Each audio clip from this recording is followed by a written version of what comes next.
The title of this talk is Human Rights, Non-Human Rights, and Multinational Corporation in the Global Age. This is just the introduction, the abstract for a paper I gave at a comparative law conference at the University of Luxembourg in 2022. It was later published in 2023 in the European Journal of Interdisciplinary Studies. Human Rights, Non-Human Rights, and Multinational Corporation in the Global Age. In the age of globalization, few elements of the legal atmosphere are viewed with such universal public favor as is the guarantee of human rights. The advent of such guarantees is almost uniformly viewed as a mark of human progress, as conferring a positive benefit, as providing necessary relief from want or redress of wrongs for oppression. However, there are multiple ways to view the substance and employment of the human right as a source of legal remedy and as an instrument of legal oversight. In a general way, the idea follows on a long history of rights variously conceived, a history that extends back to the medieval or even the ancient period of the Western tradition. But the instrument employed today is a modern innovation of recent origin. In nascent form, it first began to emerge in the interwar period within the British system when it was changing from an imperial to a commonwealth structure of legal oversight. Yet, despite the favorable view held by jurist and public alike, when examined closely, there is in fact no settled consensus among legal historians or political theorists concerning precisely what a human right is, its content and purpose, or how it is to be defined. To resolve these questions, it is useful to examine the international legal context in which the human right originated. That international context was based not on empire, but on the idea of the nation state, the modern territorial polity that began symbolically with the Peace of Westphalia in 1648. The innovation of the nation state was one of the signal achievements of the continental or civil law tradition.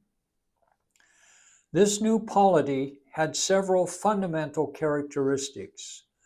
Most importantly, it was sovereign in that it held exclusive authority over its territory and members of its population. With this sovereignty, it had the authority to conduct diplomatic relations with other nations, to form treaties and alliances, and to conduct war. The nation state was so successful for purposes of governing that in its various iterations, it came to be established across virtually the entire habitable surface of the earth. Following on the nation state, the function of international law was to mediate relations between states and to provide channels by which disputes could be resolved without conflict between them. However, British rule, based in a monarchy, was fundamentally ambivalent toward the structure of the state. Thus, in the 20th century, at a time when their empire was dissolving into a commonwealth of nations, an idea emerged whereby authority might still be extended and done so in accord with another recent Anglophone legal development, the multinational corporation. In a certain way, the multinational corporation can be understood as the British counterpart to the continental nation state. Although both were employed as structures for the legal purpose of ordering persons and things, the corporation had many advantages over the conventional state. This was especially true for extending oversight and regulation at a distance across the world. Also, the new structure was insulated from public view and was free from the tumult of public politics. Along with that, the multinational corporation was not responsible for matters of public welfare and public order. It could focus on the single purpose of enriching its principals and shareholders.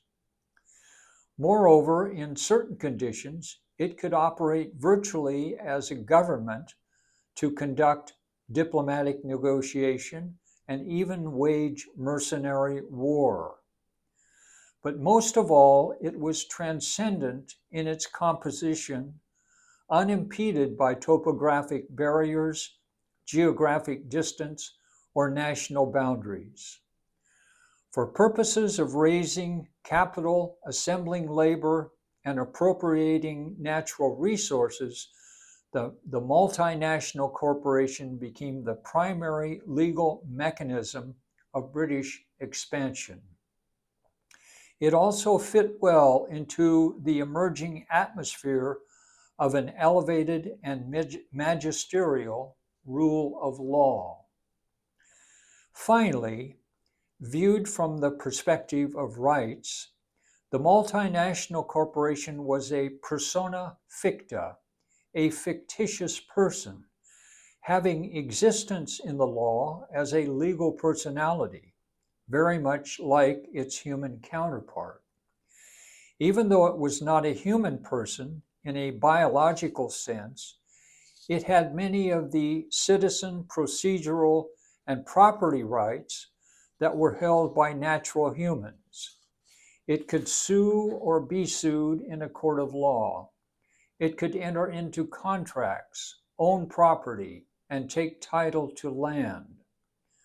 Most of all, this fictitious legal personality, with its potentially worldwide reach, could be a kind of worldwide Leviathan, transcendent, extraterritorial, and supranational. It was also non-moral in its actions, completely the insensate creature of those who owned and managed its affairs. In fact, when backed by the might of the British Navy, it amounted to an overpowering presence and became a featured structure of the Pax Britannica of the 19th century. Then in the mid-20th century, the new human right was especially adapted to match the structure of the multinational corporation in two ways.